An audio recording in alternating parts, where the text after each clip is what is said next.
Murakoze cyane, reka duhere mu mikino kimwe cy'umunani banza mu gikombe cy'amahoro yakomeje kuyuga bitandukanye, aho equipe ya Rayon Sport yaje gutsinda equipe ya City Boys ibitego 2-0 byatsinzwe na Falinganya Rutezamu Ayuri usa nari kugenda agaruka nyuma yo kugira yo kumara igihe kirekire afite ikibazo cy'imvune, reka asa nari kugenda yoroherwa ahabwa iminota mu mikino itandukanye. Equipe ya Musanze kuri Stade Ubwanire y'akarere ka Musanze yaje kunganya n'ikipe ya Gasogi United igitego 1-1, agata equipe ya Etincelle iza gutsindwa n'ikipe ya Mukura Victory Sport ibitego 2 ku gitego 1 mu kintu aberaga mu karere ka Ruvu. Equipe ya Bugesera yaje gutsinda equipe ya Magaje ibitego 2 ku gitego 1, na equipe ya Mazi United iza kugwa miswi ubusa kusa n'ikipe ya Gorira. Equipe ya Marine iza kunganya ibitego 2-2 equipe ya Ice Kigali. Uko niko imikino ibanza kimwe cy'umunani mu gikombe cy'amahoro yagenze, ubwo no kwitega indi mikino yo kwishyura uko izagenda mu minsi iri imbere.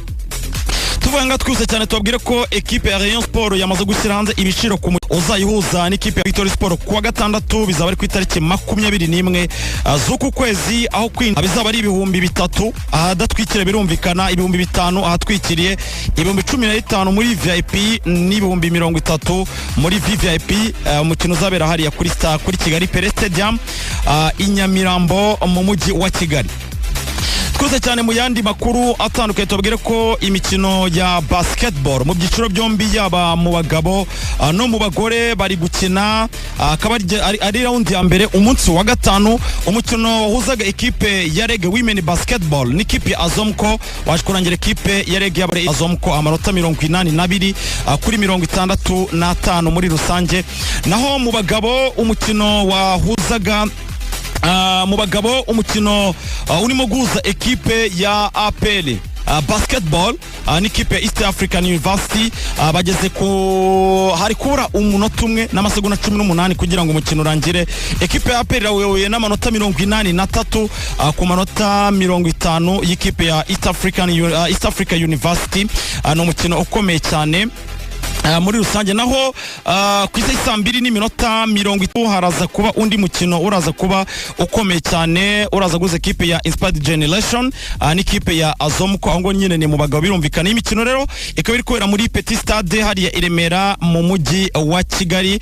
Abakunzi ba basketball muri uyu mugoroba basa naho baryohewe, abantu baryohewe cyane ni imikino iri kugenda ibageraho muri basketball. Mu kanya gato ku mugabane wa Afrika tureba andi makuru yo kugenda acaracara.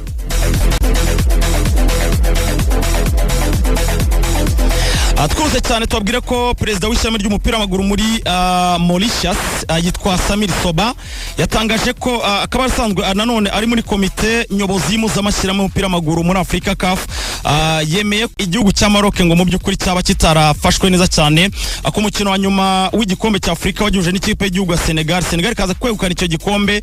Benshi mu banyamaroc mu by'ukuri ntabwo bumvaga impamvu equipe yabo ivuyemo muri rusange, ariko Senegal nyine yaje kukana byinshi biravugwa, buri ruhande rwose rwageraza kugaragaza ko nta kibazo rwose rufite icyo ari cyo cyose, ariko yagaragaza ko equipe ya Maroc mu by'ukuri itabaniwe habe na gato. Umutoza w'ikipe y'igihugu ya Tunisia Sabri Ramouchi, uyu mutoza w'ikipe y'igihugu ya Tunisia bakunze kwita Les Aigles du Carthage, ku umukino wahuzaga equipe ya Paris Saint-Germain n'ikipe ubwo nabato equipe ya Paris Saint-Germain n'aba Monaco uyu munsi uyu mutoza kurikirana uyu mukino muri rusange kugira ngo akurikirane abakinnyi barimo witwa Khalil Ayari n'uwitwa Zayoni Chatayi Telamo mu rwego kugira arebe urwego rwabo no kureba niba yabahamagara muri equipe y'igihugu ya Tunisia muri rusange. Twose cyane twambuka hakurya y'amazi magari itandukanye muri jore ya UEFA Champions League igomba gukomeza, amakipe atandukanye agomba kumanuka mu kibuga. Umukino wa mbere ni mu kanya gato cyane, mu masegonda make uraza guhuza equipe ya